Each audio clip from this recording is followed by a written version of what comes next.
Welcome to Legal 123s with ByrdAdatto. Legal issues simplified through real client stories and real-world experiences.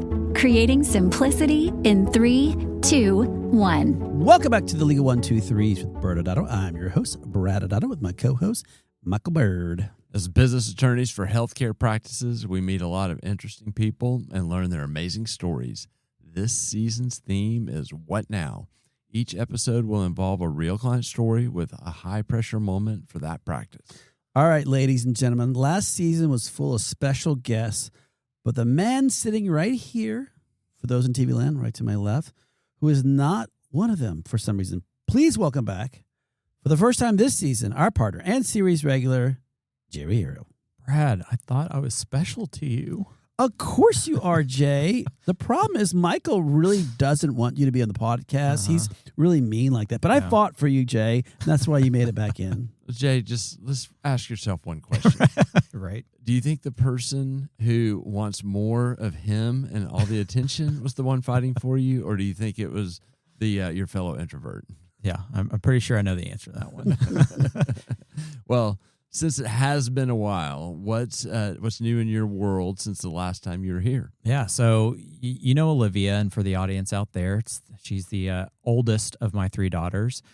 She just turned 15 and got her learner's permit, and so not only am I a father and partner CFO here, but I am now officially a driving instructor. Ooh, well, you're speaking to an expert. I've done it 5 times. Mostly unscathed. I made it through the first 4, and everyone got their licenses, not always on the first try, but everybody got their licenses and has had mostly successful driving careers.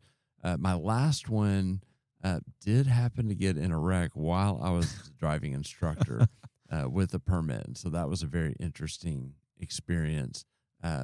Interestingly, Alex did get her driving test passed on the first try. Nice. That's nice. I was lucky enough never to be the designated driving instructor. However, any type of highways, parking, or the some bad thing happens where you have to swerve and stuff, I was the person that was assigned to all the rough stuff. So yeah. Parallel parking was not anyone else in my family's strong suit. So for some reason, I became mine to teach. I'm sure that Micah did not want you teaching your kids how to speed at Right. like twice the speed limit. No, gosh, no. That's very bad to speed against that factor.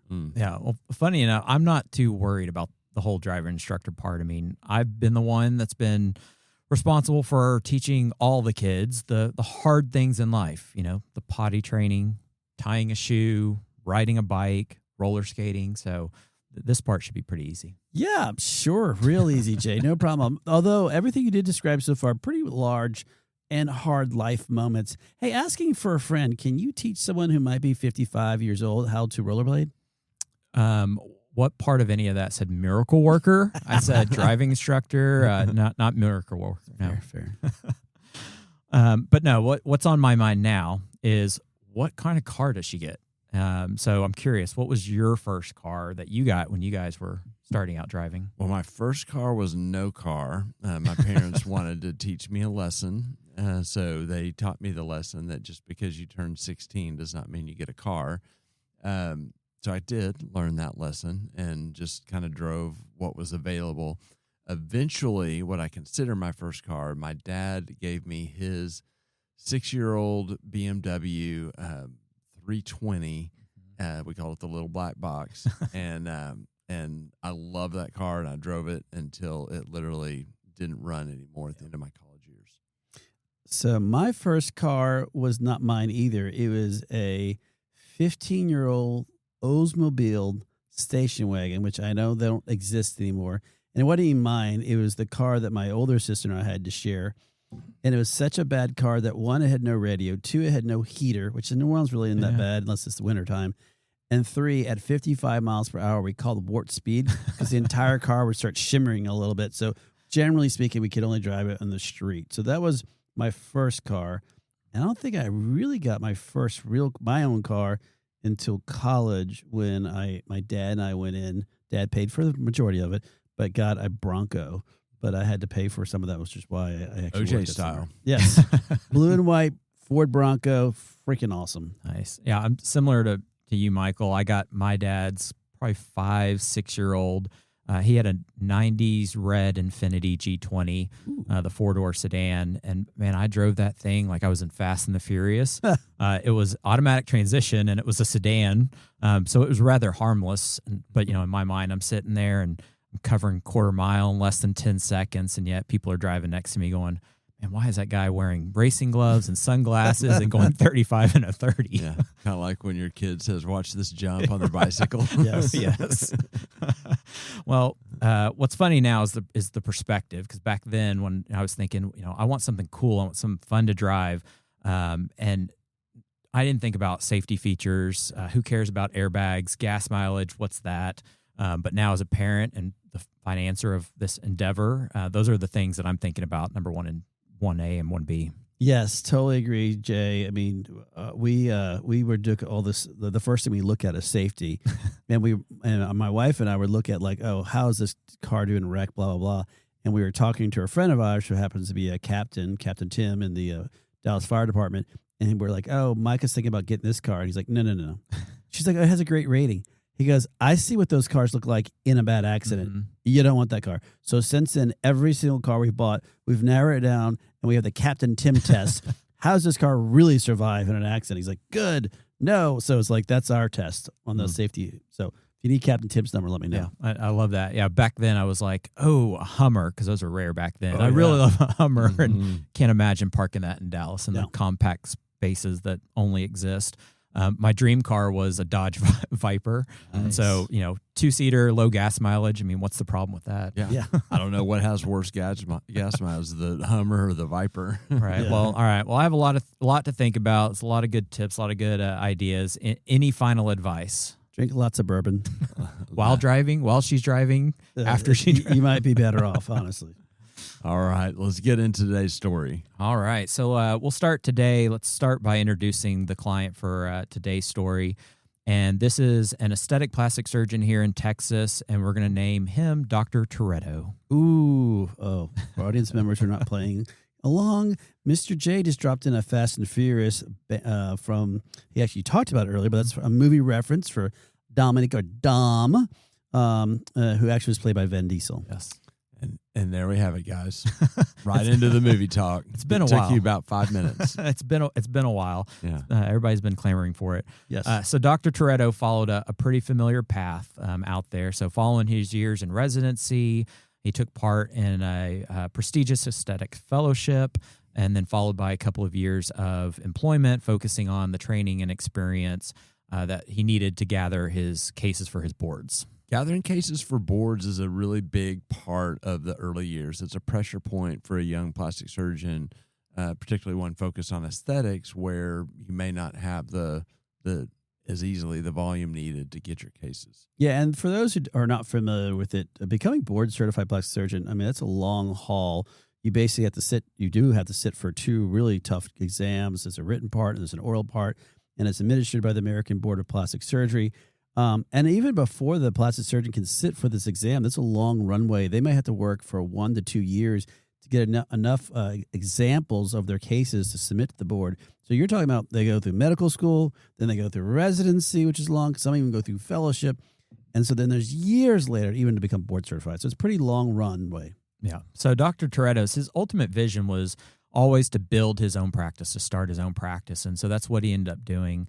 For the first year and a half or so, he started putting the pieces together, which was, easy because it was small at first. He envisioned kind of your standard surgical and non-surgical aesthetic practice. Note to the audience, that's really easy for Jay to say. He's the CFO of our firm. Because even though small truly does make it easy, in context, the experience during this time is a whirlwind. Dr. Toretto would have been having to learn beyond just mastering his craft.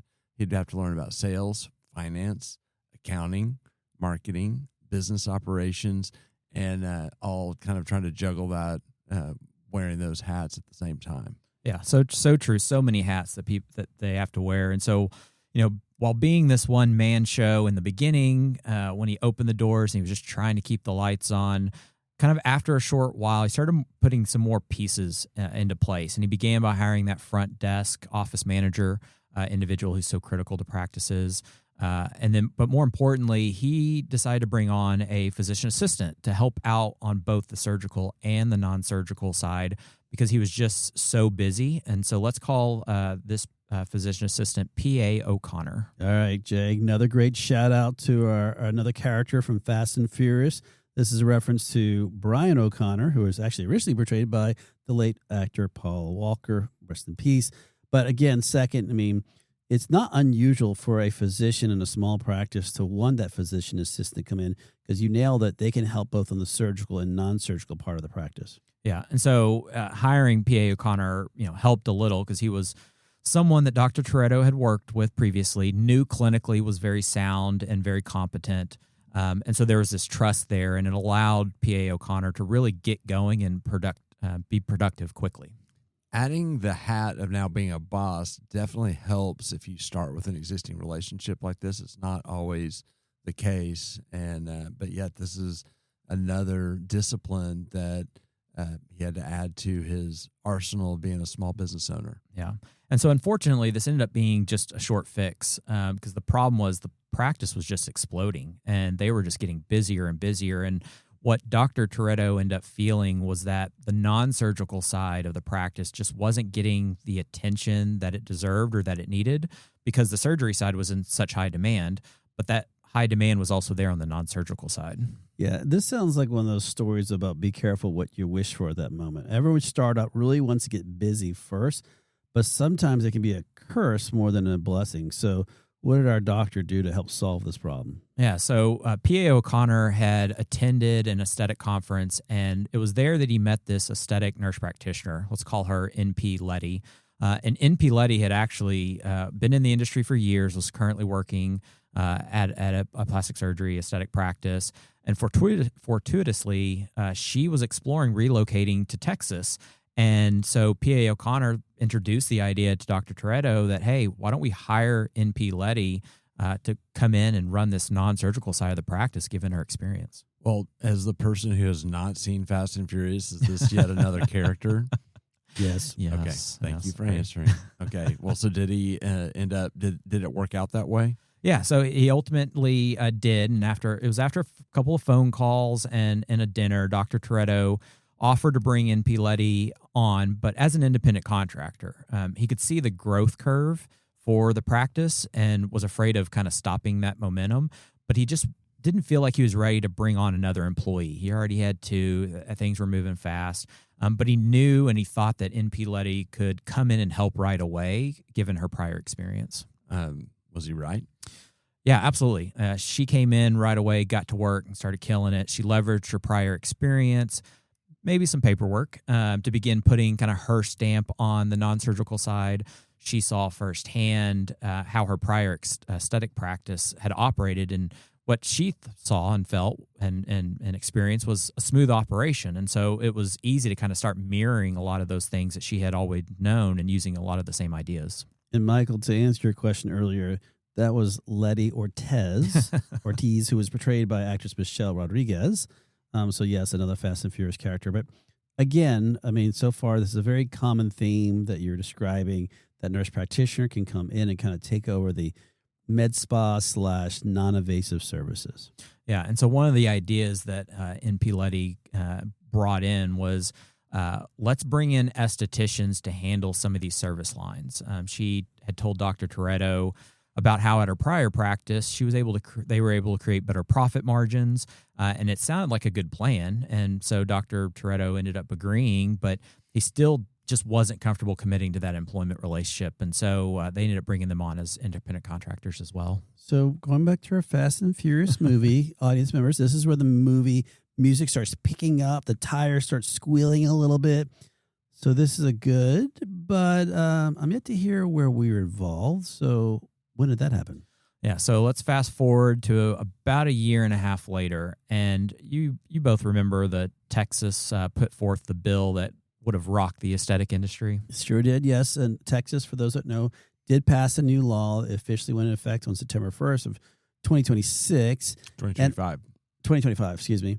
And at the most basic level, the law regulates the elective intravenous or IV therapy services by restricting who can provide these medical services and mandating there's certain prescription and basically good faith exams are being done by doctors, physician assistants, and nurse practitioners.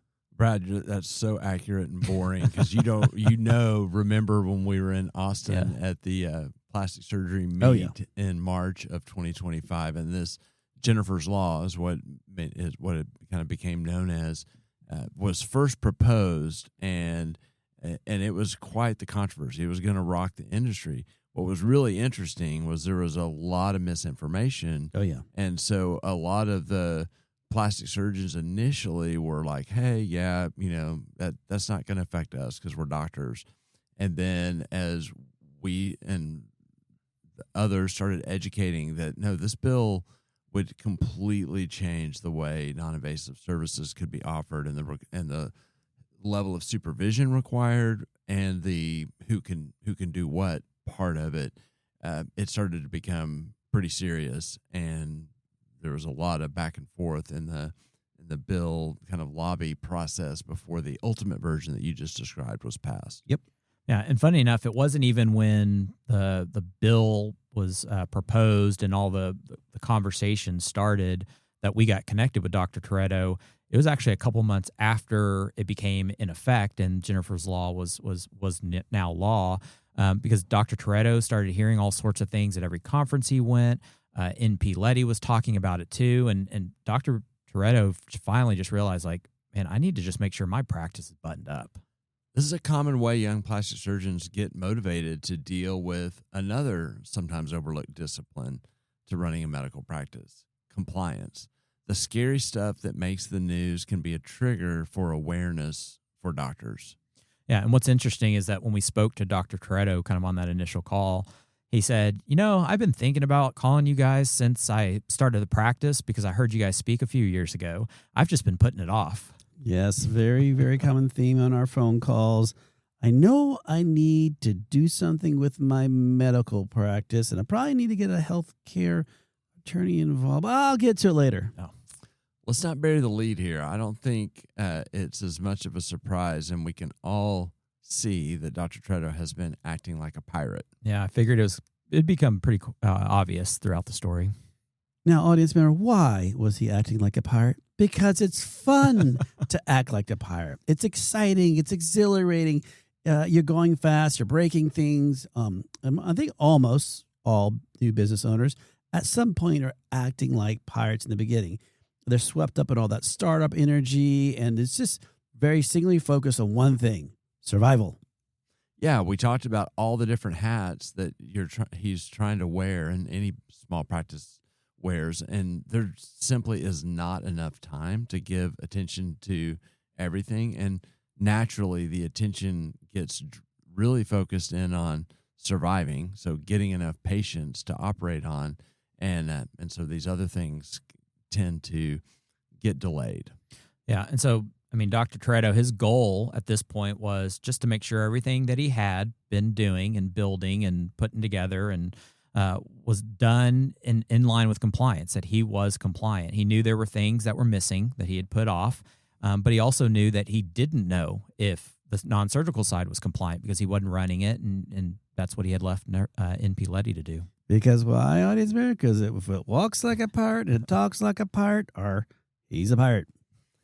And he got to see through the news what potentially it would look like to lose a limb, and decided that he didn't want that for his practice. Yep. Yeah, at the end of the day, Dr. Toretto just wanted peace of mind in how his practice was set up and operating, just to avoid jeopardizing his license. Well, let's go to break, and on the other side, wrap up talking about how Dr. Toretto can transition from acting like a pirate to hopefully acting like a Navy SEAL. Many business owners use legal counsel as a last resort rather than as a proactive tool that can further their success. Why? For most, it's the fear of unknown legal costs. ByrdAdatto's Access Plus program makes it possible for you to get the ongoing legal assistance you need for one predictable monthly fee. That gives you unlimited phone and email access to the legal team. so you can receive feedback on legal concerns as they arise. Access Plus, a smarter, simpler way to access legal services. Find out more. Visit ByrdAdatto.com today. Welcome back to Legal 123s with ByrdAdatto. I'm your host, ByrdAdatto, with my co-host, Michael Byrd, and series regular, Jay Reyero. Now, Michael and Jay, this season, our theme is What Now? And in this show, we're explaining how the movie Fast and the Furious is awesome, or we're explaining, well, when a plastic surgeon is moving fast and furious, it needs to slow down sometimes and really embrace the question that we keep asking, what now? We've been learning about Dr. Toretto, who's been tapping into his pirate energy as he started his practice. And along the way, while he was still kind of in that pirate mode, he hired a P.A. O'Connor and then eventually even added N.P. Letty. And we were just learning about the pressure points when he finally connected with Jay and was ready to change and to have that peace of mind. Now, Michael, before Jay gets in the process of really talking about how he guided Dr. Toretto to transition out of being acting like a pirate, remind the audience of the sweet spot we're hoping that every single client starts acting like. Yeah, we want to act like a Navy SEAL. You get to keep the fun energy, so that's good. We're not trying to take that part away. The Navy SEALs don't act alone. There's a strategic element. They have a team, and so they're maybe slowing things down a little bit, maybe not a little fast and furious. But Brad, what's the expression? That smooth is smooth, smooth is fast. There you go. So, Jay, what's the first step you took with Dr. Toretto? Yeah, the first step is let's start with a practice assessment. Let's see what's going on, what's in place. More importantly, we're seeing what's missing. What do we expect to see that we're not seeing? We're trying to figure out what does the world look like that they have built, and then we can go to work in fixing or putting the pieces in place that are missing. What I love about a practice assessment, it's really like a truth serum moment. Like, you can think everything you want about what your practice looks like, but this is the moment of time to really start taking a step back and saying, well, this is what it is, whether or not you thought it looked like that or not.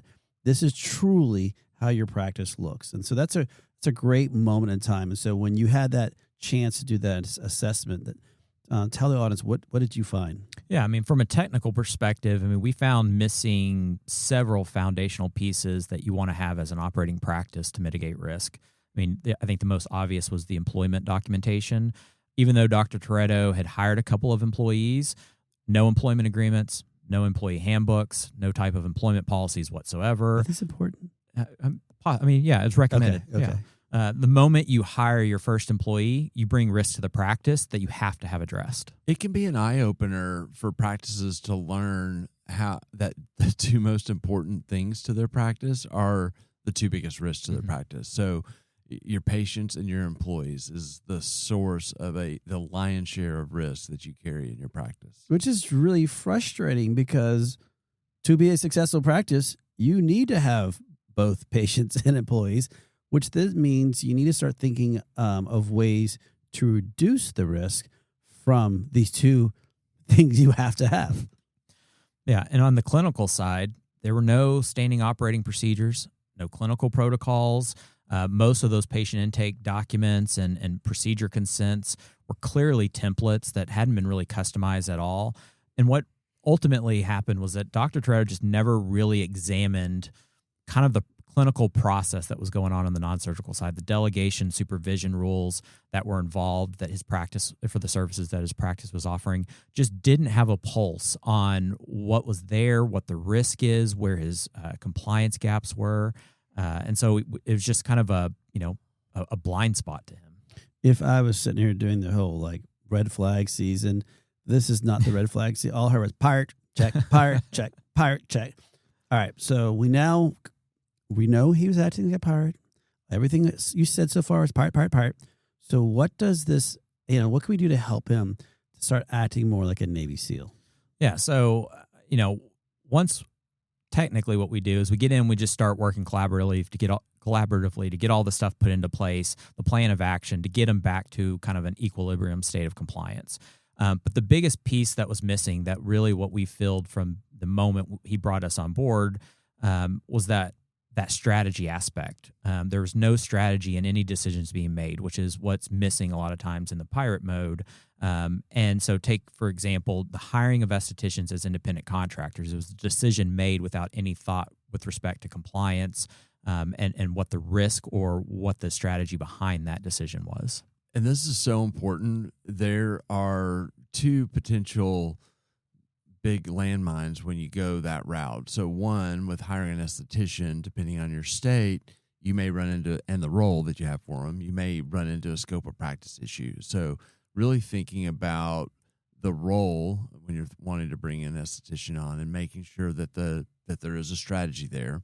And then secondly, when you hire as an independent contractor, you introduce risk, because if you label them an independent contractor, but they're misclassified, they really should be treated as an employee. You create state and federal risk on that misclassification claim. Yeah. And what's important, though, again, going back to acting like a Navy SEAL, is you want to have a team surrounding you. Navy SEALs are about their swim buddies. They are about making sure that they're not by themselves. Now, that doesn't mean that that team has to be the individuals you work with. You could have a team of your financial planner, your CPA, your lawyers, your tax advisor, whoever. That's kind of putting together the right team to help then develop the right strategies, to think through that process, and more importantly, to help you kind of dodge and weave as needed, so you're not just kind of locked up. Because, Michael, what we see happen often with pirates is they're like, so I don't want to lose a limb kind of person, that they shift all the way over to start acting like a cruise director. So let's talk about what happens when they start doing that. It's kind of the opposite, in the sense that they may hear us speak, and instead of holding their card and saying, we'll call you someday when I get around to it, they may think, okay, well, I need to protect myself. And there's this rigidity without strategy of, I'm going to do all the things that I heard in that speech to make sure that the checklist has been checked on what I need to do from a legal compliance perspective. The most important element to it really is, again, that lack of strategy. Yeah. And I think AI has created an even more push to go that route, because AI can spit out the checklist of, here are the things that you need, and then they just follow that checklist. But what AI doesn't do is understand what your vision is and your strategy to get there and have that nuanced conversation, which is where we come in. Yeah, it's a complete trap in both scenarios that you're describing, because in one scenario, they feel this comfort level that they've gone through and mountains of checklists, but truly don't even understand how to implement it on a day-to-day basis. And if it's really helping them, but they have some weird safety that they have it in place, but no one knows how to follow it. No one's using it correctly, but they have the checklist. So that's and because they have that checklist, they can't make any decisions without going through the checklist. All right, Jay, what ended up happening with the practice? What was it called? The Fast and Furious practice? Just out of curiosity, just rebrand. Asking for a friend. Did he ever become? Did a good doctor? Dom. I like to call him Dom by his first name. Dr. Dom. Dr. Dom. Did he become a Navy SEAL? Of course he did, Brad. He was working with us. We built a strong foundation, got him to a good place of compliance. More importantly, it gave him peace of mind that he was protected. And then it also gave them the team for the strategic direction on an ongoing basis to keep him from drifting away from compliance. And so every time he confronted a business issue, he had us there to help him decide. So, my final takeaway is Tokyo Drift is an underrated movie in the series. Another movie drop. Well done. Michael, I think we're almost out of time, so why don't you lead us off with your final thoughts? Oh, man. Strategy is the key. That makes all the difference. Having a team help you impart their wisdom will save you from getting wisdom the other way, which is by skinning your knee and learning those tough educational lessons. Well, audience members, unfortunately, that's all the time we have today. And we'll be losing Jay, but don't worry, he'll be back. And next Wednesday, we'll be back where we continue to explore this journey as to I received a patient complaint. What now? Thanks again for joining us today. And remember, if you like this episode, please subscribe. Make sure to give us a 5-star rating and share with your friends. You can also sign up for the ByrdAdatto newsletter by going to our website at ByrdAdatto.com. ByrdAdatto is providing this podcast as a public service. This podcast is for educational purposes only. This podcast does not constitute legal advice, nor does it establish an attorney-client relationship. Reference to any specific product or entity does not constitute an endorsement or recommendation by ByrdAdatto. The views expressed by guests are their own, and their appearance on the program does not imply an endorsement of them or any entity they represent. Please consult with an attorney on your legal issues.